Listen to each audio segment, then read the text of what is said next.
been an extremely busy operation all morning long. It took about 6 hours to get all of the trucks that correspond to this facility loaded up. And well, we talked to some of these drivers who say that they will be essentially living out of their trucks for the next 3 days. Take a look at this model. By tomorrow night, this is just one model, it's not set in stone. Look at Winchester, 43. What do you call a gas station with no gas? A parking lot. We have cars just sitting here, not moving. Here's another casualty of this evening's weather. The hydraulic line on this plow has been broken, so this guy is out of service. This is the kind of weather we are dealing with tonight, folks. Let me just give you a sense of how deep things are here. I'm walking out into my street. This is where traffic obviously normally would be, and I'm not even really on the ground here. I still feel snow underneath my feet. And, it's coming up almost to my knees here. There is absolutely, definitely a foot here. And this is what people are going to wake up to this morning. This is my neighbor's car. Let me see if I can get over here.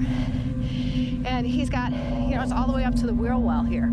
So you can see how high the snow is going. And he's going to have to dig out all of this, although I think it's going to be my 13-year-old son who's going to be earning some money digging out the cars here in the neighborhood.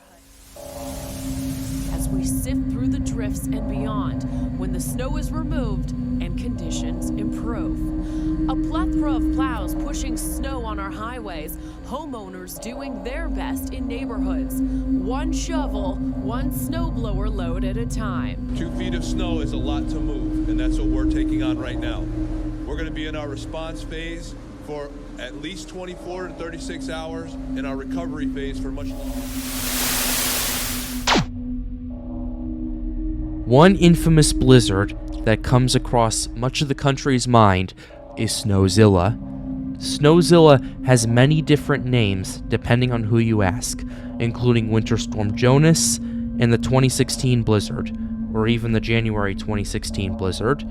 This massive snowstorm directly affected over 100 million people in the heart of America, including the nation's capital, Washington, D.C., as well as Baltimore, Philadelphia, and New York City. From as far south as North Carolina, this blizzard caused havoc across much of the country, but not much is known of its origin, the severe weather outbreak associated with it, and just how historic it was. It is also a rare scenario where those affected knew way ahead of time that this was coming, as the models consistently showed what was coming for over a week ahead of the storm, and officials were able to prepare adequately. But even then, the magnitude of this event was still extreme, with over 3 feet of snow falling in some places. We will be going over everything in this documentary, from the massive snowfall to the drivers behind it, as well as the testimonies of 2 individuals who were directly in the storm's path and experienced the full wrath of it. Ladies and gentlemen, welcome to Snowzilla, the January 2016 blizzard.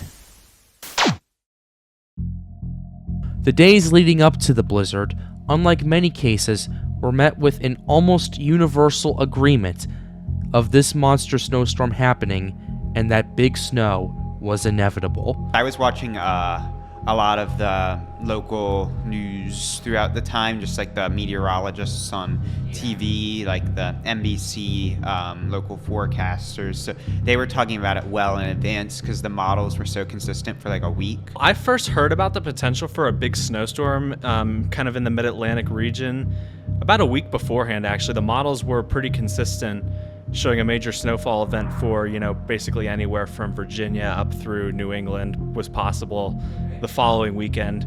And that's when people started to talk about it. That's when, the Weather Channel, AccuWeather started putting out articles about it. And by that point, the Euro, the GFS, a lot of the bigger models were pretty consistent in showing a big snowstorm. The models from over a week before the storm would strike were consistently calling for a major snowstorm or blizzard across much of the eastern seaboard, with direct impacts for several major cities. This is why, unlike many other blizzards, officials and the National Weather Service were able to prepare for it ahead of time.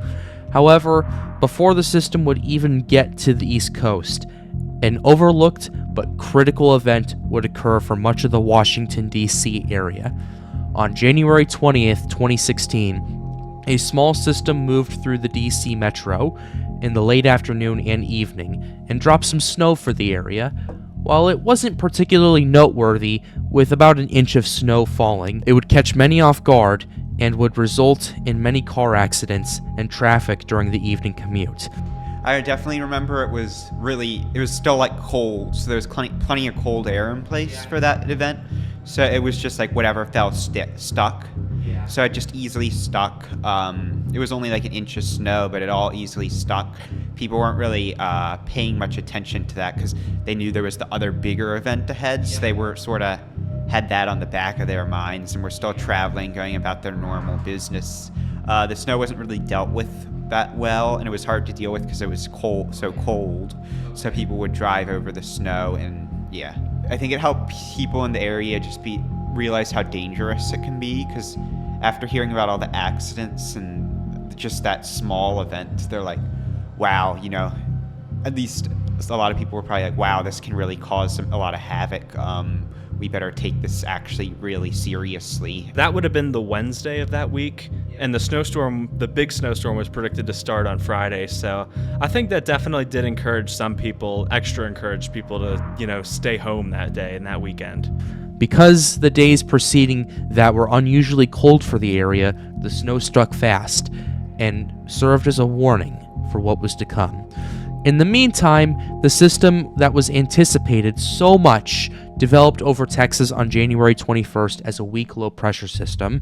However, the storm moved quickly towards the deep south, and as it organized, a massive squall line of severe weather developed in Louisiana and brought much severe weather to the deep south. Spanning from Louisiana to South Carolina, the severe weather led to several tornadoes, large hail, and wind gusts exceeding 60 miles per hour.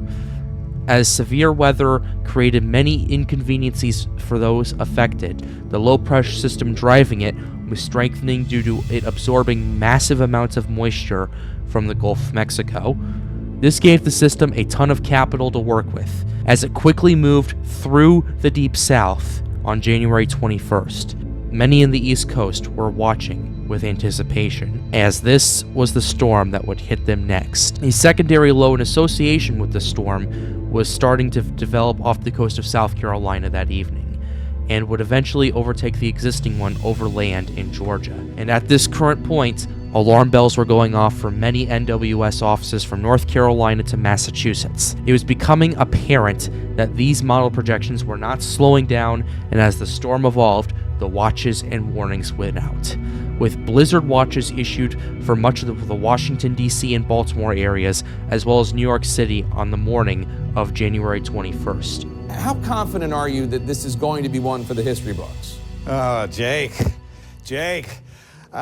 here's a word of advice. I know you've got shows the rest of the week and your show on Sunday. Pack more than a weekend bag. The Knickerbocker storm dropped 28 inches, and this could be more. I spent 10 years in D.C., and usually Washington's on that rain-snow line, but we've got a blizzard watch from Leesburg to Frederick, down to Fredericksburg, over to Mechanicsville, to Annapolis, Baltimore, up north to Aberdeen. It's going to come down, but it's more than just a blizzard watch. All of the watches in blue here, Winter Storm Watch, will change the warnings.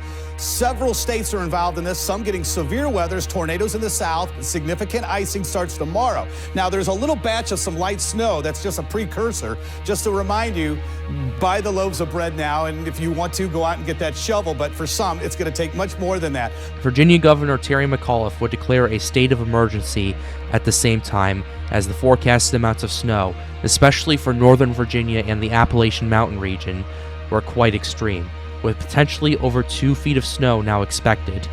That afternoon, the NWS in D.C. would upgrade to a blizzard warning as the mayor of Washington, D.C., Muriel Bowser, and Governor Larry Hogan declared a state of emergency because this was such an extraordinary event.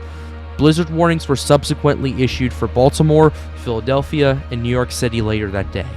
At the same time, the storm's track had shifted further west and north, bringing more of the heavy snow to these areas. I'm pretty certain they were pretty much telling everybody, stay off the roads, of course, because of the heavy snowfall, the heavy rates, and how intense it would be. So they were saying stuff like that. They were, predicting amounts of around 2 feet of snow in the DC region.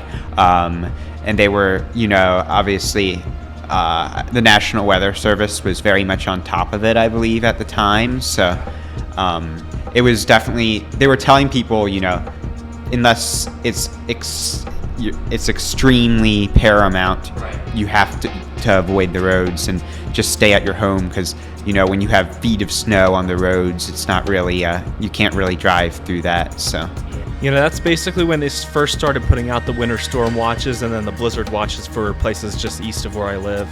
That would have been the day when everyone was stocking up. From what I heard, the shelves at Walmart were pretty empty.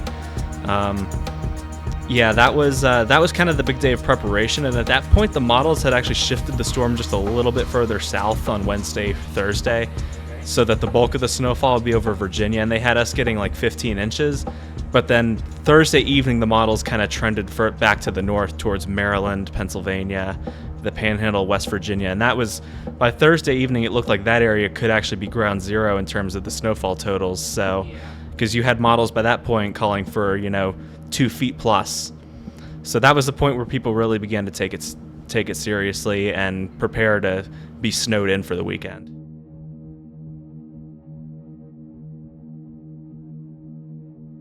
Explain to me the day of that this started. Go into as much detail as you want. Like, what was it like the morning, the afternoon, and the evening? Okay, yeah, I can describe like what I was going through on the day of and whatnot, because I remember the morning we woke up. I remember we were actually off school just because maybe they could have squeezed in like a half day, but they wanted to be cautious. The storm was going to come in it came in around the early afternoon, so we were off school. So I remember I got up, it was of course a cloudy, cold day at first, just nothing coming down, but you were definitely could sort of feel an big event coming. So yeah, fast forward to Friday morning, 7 a.m. The storm is just starting to move into Virginia. I remember, it was just cold, like 21 degrees, overcast that morning. And most of the schools in the area had half days that day, which means they got out at around noon, which would have been about like an hour or two before the storm was supposed to start. And that is what happened. The first snowfall began where I live right around 2 p.m. And I remember actually I was out with my mom at McDonald's before that, and I noticed that there was like nobody on the roads. There was no one in the drive-thru. It was pretty much a ghost town before that. The storm would begin to impact much of Virginia Friday morning as it quickly spread through Virginia and began to impact Maryland in the afternoon. After starting slow across the state, it would gradually ramp up for much of the region as the storm marched on. By sunset, several inches of snow had fallen across the D.C. area, as well as Baltimore, into much of Delaware. I remember just us driving and listening to like the radio WTOP and hearing their coverage of the storm moving in at that time. So we heard all of that, and then we got back home, and that's when it was starting to begin. So it started to come down. At first, it wasn't too heavy. It was like fairly light to moderate snow. But I remember before it got dark in the evening, we at least had probably a few inches on the ground.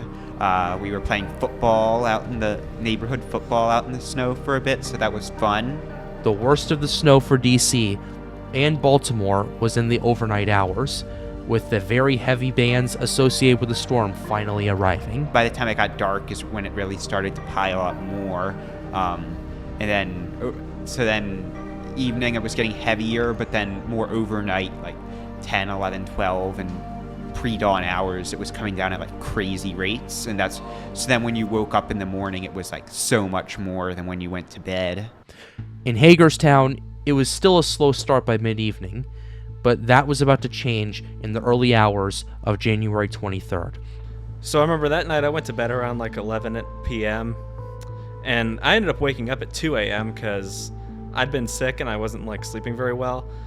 And when I got up at 2 a.m., that was when the storm the low pressure system had relocated off the coast, and now we were starting to get into the more heavy snowfall bands. And at that point, the snowfall rates were 1 to 2 inches per hour. The wind had picked up significantly, and we had about 8 inches of snow. And as the morning went on, as we went from 2 a.m. to 3, 4, 5 a.m., the snow kept coming down harder.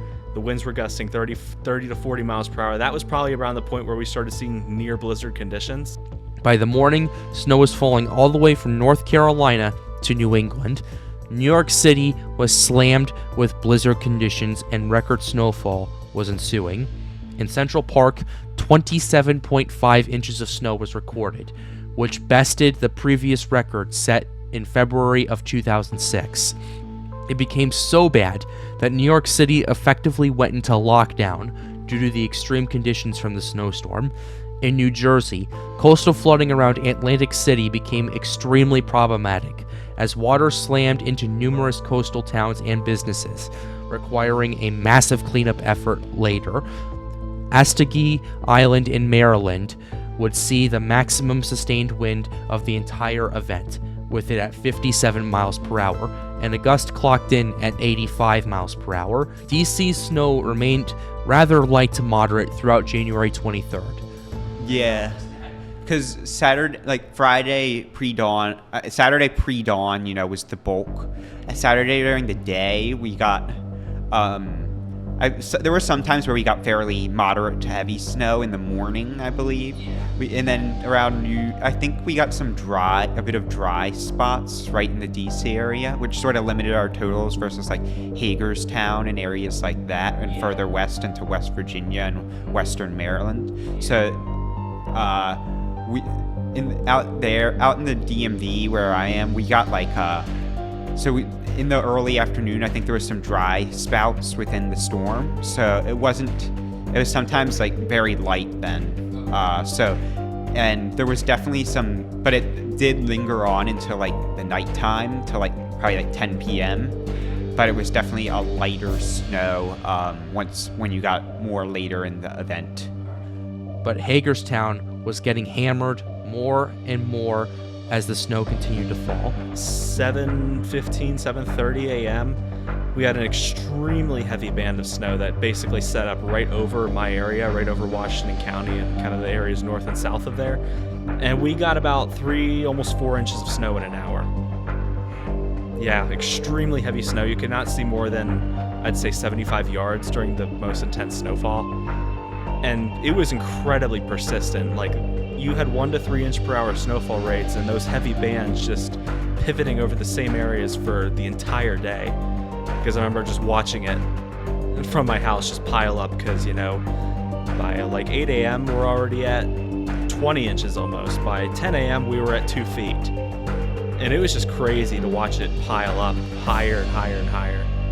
The peak of the snowfall there was in the morning, with the snowfall continuing into the afternoon and early evening. However, after 27 hours of nonstop snow, it finally died down there. The next day, as the snow system was exiting the United States, Boston would see a significant amount of snow on the tail end of it, about 6 to 8 inches rather. But other than that, the highly anticipated cleanup effort began. In Washington, D.C., anywhere from 20 to 24 inches of snow had fallen, with Reagan National recording about 17 inches of snow. It was a time of fun, as this was not a snowstorm seen since Snowmageddon in 2010, and in some cases very much record-breaking, but there was an area of concern as several people died while shoveling the snow, and a concern for the more elderly people there. Yeah, I definitely think it was mostly, it's hard to say, but there was a lot of excitement, especially amongst younger people. I remember everybody, just me and my brothers and some other people, out in the snow Saturday, so that was fun. I'm sure there was a lot of concern too, just people who want to be able to get in, do what they want, do whatever, go to work, go to events. They weren't able to do that, so I'm sure there was a good amount of concern. Also, some people probably worried about elderly folks and stuff like that. So there was definitely concern about the hazardous weather, but there was also, amongst some of us, a lot of excitement. Some people, who love blizzards just had a great time with that thing. While DC was getting a massive amount of snow from this, it still pales in comparison to Hagerstown, as they were in ground zero. In the end, we got over 3 feet. where I live.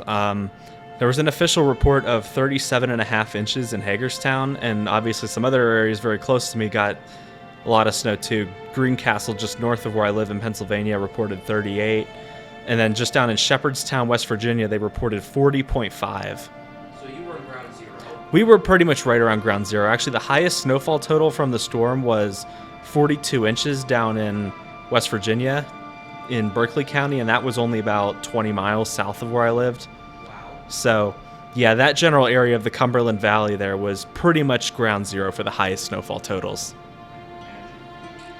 In Shepherdstown, West Virginia, a measurement of 40.5 inches was recorded, and Glengarry, West Virginia would record almost 43 inches, making it the largest snow total of this event.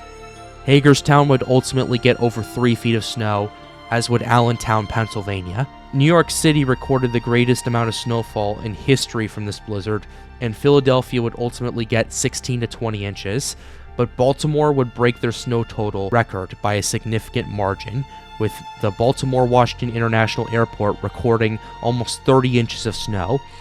The process of digging out would begin across much of the mid-Atlantic, and it would last for over a week, as there was so much snow that it would require a massive effort just to clear the roads. Across much of the affected area, schools and businesses were out for over a week due to the storm and aftermath. I'd say overall, I think they handled it pretty well. Because I don't think Maryland's obviously Maryland isn't the best equipped for dealing with snow, so it's not as, they didn't handle it as they didn't have as much preparedness and weren't quite as ready to deal with it as maybe up in the upper Midwest and whatnot, but they still did a good job, I'd say, because it could take sometimes a little while for them to plow certain roads, but they still, especially in the DC area, I think they plow faster in some rural areas, given the, less roads and whatnot, because I know my grandmother gets plowed out quicker and whatnot, but I'd say they did pretty good, because they definitely, they were issued a state of emergency really early on. The governor, Hogan, seemed fairly on top of it. So I'd say they did a good job. Just, it took a while, but with a big snowstorm like that, it's gonna take a while. But it took several whole days just to get all the roads cleared because, like I said, this was so much snow. We're not Buffalo, New York. We don't get these kind of snowfall events regularly. This was a historic storm. And, it's snowing that hard. No one's on the roads. They don't even bother to plow it a lot of the time. So it took them, several days just to get to a lot of places and clear the roads off all the 3 feet of snow. And the day after the storm, it was very cold. We had an overnight low of around 0 degrees. Fortunately, not many people lost power during the storm, and our area was very well prepared for it, so we didn't have issues with people on the roads who were getting rescued or any of that because everything had shut down, everyone was at home. So basically, that week going forward, we were snowed in for a couple days. The schools were closed for the entire week. They did not open back up until a whole week after the storm. What did your area get plowed? They plowed my road. I forget exactly what day, but it was probably around Monday when they first came through. But like I said, we have more rural areas in our county that were harder to reach, and those areas probably didn't get plowed until 4 or 5 days after the storm. In the end, it was a lot of, people taking it upon themselves to clear out the roads and clear out their own driveways and stuff because it was just an insane amount of snow. The temperature plummeted after the storm due to the cold front associated with it, meaning that this snow was not going anywhere anytime soon. We had a few days where we couldn't drive anywhere. So I remember me personally, I'd probably do a lot of being a kid in the snowstorm. I'd go sledding, snowball fights, all that fun stuff. Building a snowman, I remember, was great. We built a giant snowman. Oh, nice. And so it was stuff like that. And I don't think we definitely weren't able to make it to church the next day, obviously, with the intense snow all over the roads. So we had to buckle in for a little while. I don't think we got plowed out till probably Tuesday night, if I had to guess, around then, Tuesday, Wednesday. So it was for a while, a lot of people had to stay home and weren't able to go to work for a certain amount of time. But Snowzilla, in many cases, was a record-breaking storm for over 100 million people, but it was also a rare instance of total preparedness for such an event. In total, 55 people were killed in this event, and there were billions of dollars in economic losses due to the long amount of time to clear the roads and clean up the snow. The U.S. government shut down on Friday, January 22nd, and would reopen the following Wednesday. That just goes to show you just how crazy this whole weather event was. This was such an extraordinary event that, we basically were on lockdown mode for a couple days. And I think that really helped because, we're not used to dealing with these kind of storms. We actually had less, fatalities and traffic accidents than we would from a standard snowstorm just because everybody was off work, everybody was at home. This was an event that broke many records across the Mid-Atlantic region, with over 3 feet of snow recorded in Pennsylvania, Maryland, and West Virginia. At least 2 feet of snow was recorded in 8 states across the Mid-Atlantic region, making this arguably the most impactful single snowstorm event of the 21st century. compared to any of those other systems, it was probably technically stronger than any single one of them, especially further west where it dumped like over 30 inches. So it was definitely a very extreme one storm. Another storm like this may not come anytime soon, but with continuing improvement of our computer models and a diligent weather agency, it is becoming more likely that we will be able to prepare for it. I am Pat's Path Predictor. Be sure to leave a like and subscribe to the channel for more documentaries like these, and stay safe.